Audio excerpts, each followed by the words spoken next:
Hayi ngiyaphinda ngiyabikelela because wami sisagwinyile amathe. Sawuphumuza kancane umlomo. Siyaqhubeka nale ukuthi sizozitshela nini amaqiniso. Sizovuma nini ifambe sishayile. Sizokhuluma nini nathi eintweni ngoba ngeke ngithi uma uhluleka ukukhuluma okungcono awubhale phansi. Uzobhala nini phansi amafambo washayile bese uhlala nawe bese uwalungisa nawe before uzuphumelele ngaphandle yolungisa. Uphumelani nesilonda? Uyikhulumelani into wazi kahle ukuthi lena uyikhulume sakuyishaya sakuyigqiba sakuyigxeka into wazi kahle ukuthi nawe uyayenza into wazi kahle nawe uyakuhlula yini ungayikhulumi sakuthi hey bafowethu naku ngilingwa hey ngiyalingwa. Yazi kukhona omunye umfundisi owathi eShumayela athi bazalwane ngicela ni understand into. There was a video nje that was circulating ithi bazalwane siyakholwa ukukholwa ingqaki nje cha siyalingwa. When are we moving to that direction? Yok understand ukuthi ngiyamthanda umenzi wako konke okuphilayo, ngiyamthanda umdalo wezulu umhlaba. Abanye bathi bathanda uJesu, abanye bathi bathanda laba bathandayo.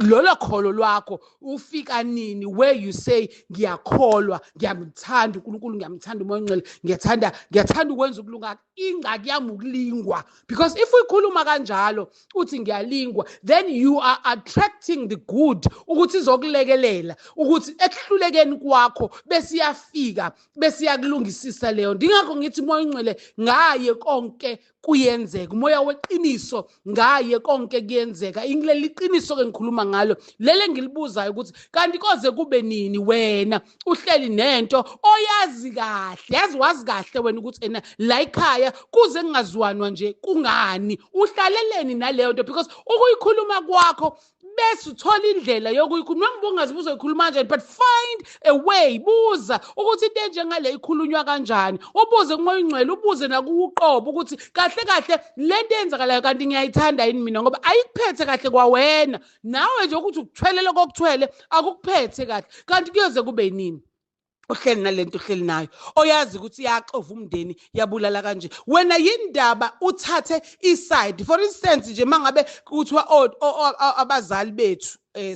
sama cousins abangenelani, udadewabo nofabo kama noma abangenelani, wena wayuthatha iside lama wakho kuphela. Yindaba ungabi isisombululo sokuthi njengoba bengazwani kodwa wena uzoba neutral ngale ndlela yokuthi ulalelile iside elinye walizwe elinye bese uba yilento ekufanele uNkulunkulu akulethele yona kulomndeni, ngoba njengoba wena uzalele emndenini ongazwani noma abafowabo bengazwani, wena kunesizathu sokuthi ube khona lapha ekhaya. Yindaba manje wayeka isizathu sokuthi ube khona ekhaya wasuwenza lokho okungafanele ukwenza, kanti wena ukhonelana. Yazi khona indawo othi mawufika kuyona uze ukuthi hayi mana akuphefumuleki lana, kodwa ikhona into ethe ngathi ngingathandaza, noma ikhona into ethe ngathi ngavele ngikline, khona into ethe ngathi ngavele, noma ufika nje endlini engcolile awufika uhle khona into ethi ikwazi kwangcola lana. Yabona ngisho nenuku uqobo liyayibona into engcolile, ikona ukuthi phela ke lisuke livilapha nje livilaphela nakhona ubunuku lobo batshaleka umuntu esamncane ngoba azange ajwayezwe ukuthatha into ayisuse, kodwa naye udla kushiye la alahle ngewindi emgaqweni. Amanuku nje wabona kanjalo, nabantu bangafundisekile wabona ukutshinga emgaqweni, babona ukuthi umuntu adla shiye la umuntu abe njani. Inuku lelo, noma nabanye ke befundisiwe kodwa inkani azange sakwazi ukuyibamba yokuthi yazini. Nabanye uthola bafundisiwe bebekwenza bebancane, kodwa ngoba usemdala usethi hayi ngizosisusa isitsha, hayi ngizokwenza ukuthi. Yabona nje kuningi kuyaphithizela, but manje umbuzo wami uthi ngoba uyabona nje ukuthi akuhle, kanti wena uyenza nini ipurpose kaNkulunkulu? Ulinda ukuthi uzugqoka ukhololo emapulpit, ngeke kusazwakala ke njengoba nje abantu bencipha einkonzweni, ingoba sekuvela izinto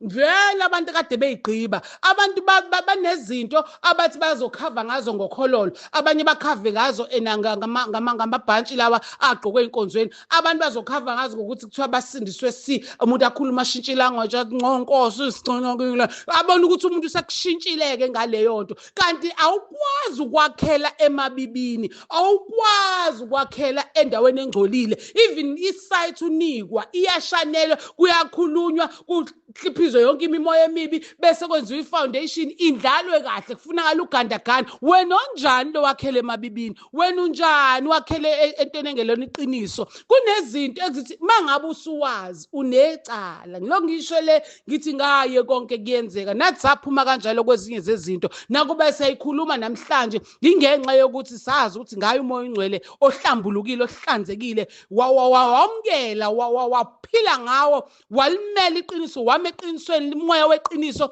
wamcela kuhola ukuthi yazini kunzima moya ongcwele kunzima moya weqiniso manje ngiyadinga ukukhuluma leqiniso ngoba lizokhulula mina bese lenza isimo ekhaya sibe ngcono ngoba nje basingekho ngcono kusho ukuthi kahle kahle labantwana sibakhulisela ukuthi bayoba abanye abantu ezikoleni nalabe sebenza kuba abantu abanjena nje abarongi sizoze siphinde sithi ngoba phela nalabantu othola banalo ikhono lokukhuluma kodwa bebehleli belimele babanayo inhlanhla yokuba kuma positions ethizena silidayo bese beyasilimaza bese sibona sebephambili ukuthi bayasilimaza thina sifuna ukuhlala ngisho eqinisweni lokuthi uma kuukuthi ngempela awuzange wakwazi ukuqeda i-project wawinikiwe noma ngabe u-standard 10 wawunikiwe leyo project uyiqede noma ngabe ena wawenza something ungawazi ukuyiqeda yini enye ozoyiqeda kanti wena asisakwazi ngisho ukumela leyo nto ukuthi azangaqede lona i-project ayeyinikiwe now amathuba ukuthi lokhu-ke simnakona ngakwenza qede mangakanani now asiniki nethuba lokuthi siqale sitrain isolution yalento yokuthi ake siqale khona into ekuthiwa awukwazi ukungikhuza mina wemfundisi awukwazi ukungikhuza mina wenceku webani ungazange waqala wangifundisa fanele ukuthi mawuqala uzongikhuza ungitshela ukuthi ngirong manginje ngikurong makunje sengisho kwispace sakho ke ebandleni noma kwispace sakho kuphi ekhaya awukwazi ukuthi ena uthi inkomisha ayihlali la ungazange wangitshela ukuthi ihlalaphi kunzima ngoba manje ngizothi ngiyithathe ngibeke endaweni yami bese siyaqabana ngoba wena uthi awuyindaba ungaboni ukuthi inkomisha kanti wena vele unayo isetup yakho ekhaya indlela obeka ngayo inkomisha iqale ekuthenini mangingena kuleli khaya noma ngifika ngiyafanele ngifundiswe same applies with the churches that is no longer happening njengamanje abantu bajabulela inamba yabazalwana abakhona bajabulela inamba yokuthi awukwanda nemali izokwanda bakhohle ukuthi ngingena la nginemfundiso yakazungu nginemfundiso yokuthi mina ena ubaba wami wakhula or hayi nemfundiso nginento ethi ubaba wami azange angikhulisa wangishiya wasesefika kumina sengise high school waseyashona leyo nto ngangisabhitha ukuthi bese ngadlula ngenza isibonelo njengamanje ngibhitha ngayo akaqala umuntu afuna ukungazi kodwa uqala esethi ngamukela uJesu nakhona ukumamukela akazange angichazele ngaye ukuthi inhlobonye lo Jesu akhuluma ngaye njengoba kukhulunywa ngoJesu abaningi kangaka njengoba kunezinto eziningi kangaka unhloboni ukhuluma ngani mawukhuluma ngalo Jesu athi angimamukele mase ngiqede ukumamukela angitshela izinto ukuthi akuyahambeka kuyahlaleka yet mangifika ekhaya kuba mnandi yebo ngalesikhathi saduma insimbi enkonzweni kodwa mangifika ekhaya hayi man uphi lo Jesu ngiyamfuna ngoba ngizange ngifundiswe ngayo sengiyahluleka ke manje ukumaintain into yokuthi angibambelele kuJesu ngoba ngimazi angizange ngafundiswa ngaye ngibambelela kanjani entweni engazange ngafundiswa ngayo yagxiliswa kumina hey bafowethu uma sifuna ukuthi kushintshe izinto ake siqale emuva manje sibuyele ekuthenini njengoba sengimtshele ngalo Jesu ngike ngamfundisa yini ngaye ngike ngaxoxa yini ngaye ngike ngakhuluma yini ngaye yabona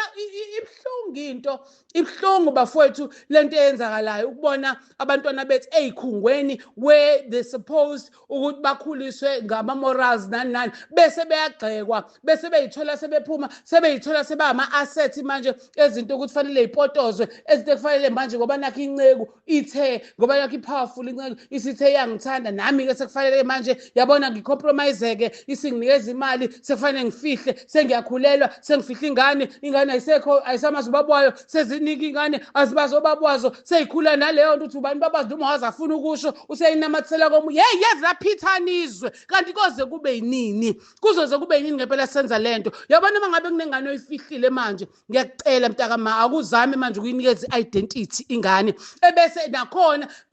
akukho okungenzeki kubenzwa konke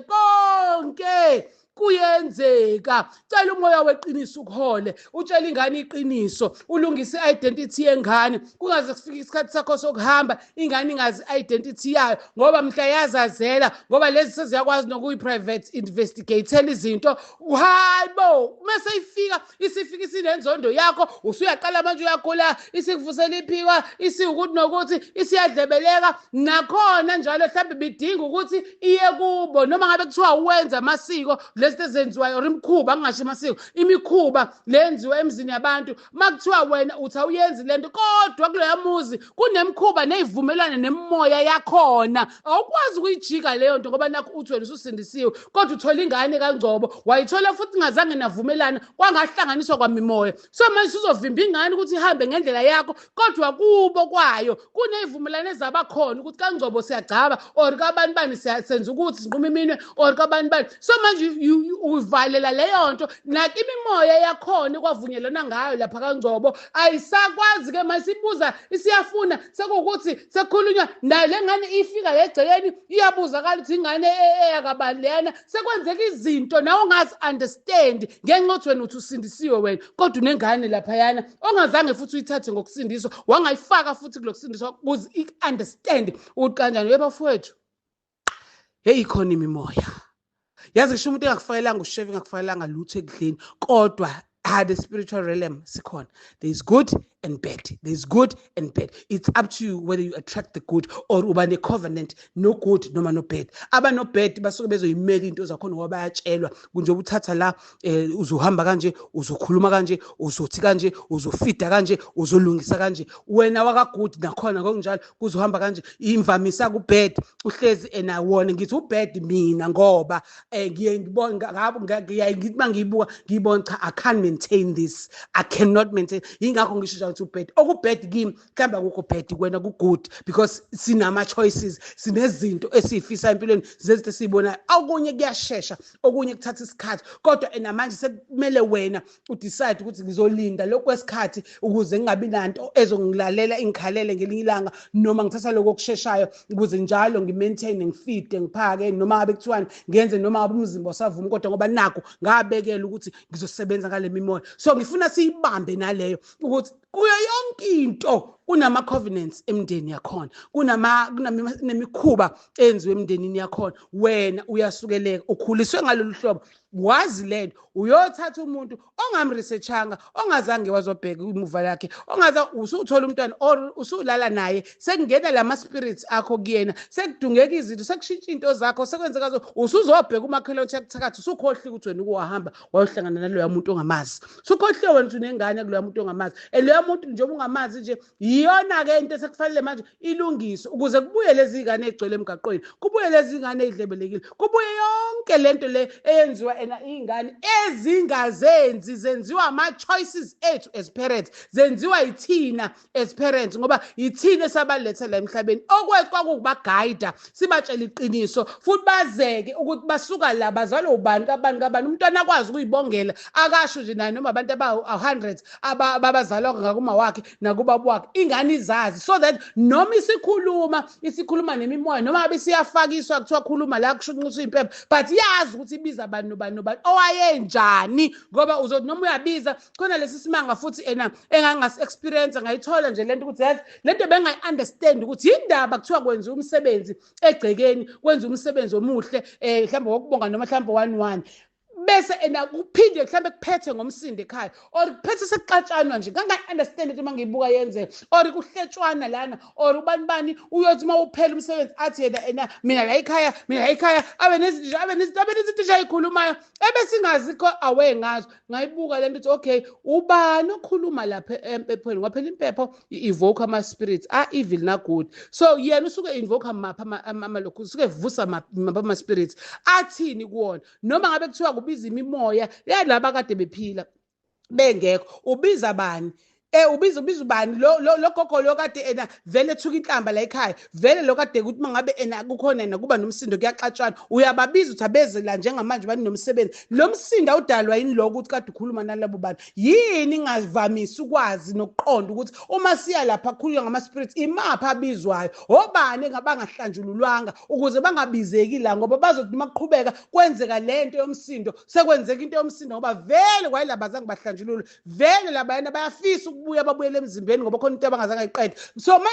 sengena enganeni sengixakwa ingane nini kanti uloya anti lo nithi manihlaba imbuzi noma nenza impepho nibize yena same as nalapha ya kwi-altar yokuyothandaza nokuthi ene woza wamkela uJesu umamkela ushiyene ekhaya bunasiphi isivumelano ekhaya wamamkela lapha yana wafika wathini did you clean did you talk to le mimoya yonke kade u-exposed kuyona ubulale kanjani ukhona ukubreakile noma uvele wanje ngiyamkela washiya kanjalo yonke into injalo your life will be a mess everything that you do you must do understand ukuthi iyini isukaphi ake sizigcishe sizondle ngolwazi bafowethu ake sizame ukubuza izinto esingazazi ake sizame ukwenza izinto esizaziyo ake silungise amakhaya ethu so that this country izokwazi ukubuyela esimweni kuzokwazi ukuthi yonke le mimoya naye yahluthuka yabulawa yafela emgaqweni kwathini kwangenzakala ini sikwazi ukuyicontrola ngoba sithi ngayi umoya ongcwele umoya ohlambulukile umoya weqiniso wokuthula nothando noxolo uma simthatha esihola endleleni zonke izinto zokwenzeka ngendlela ukuthula kube kuwena usalungisa usayicabanga lento engiyikhulumayo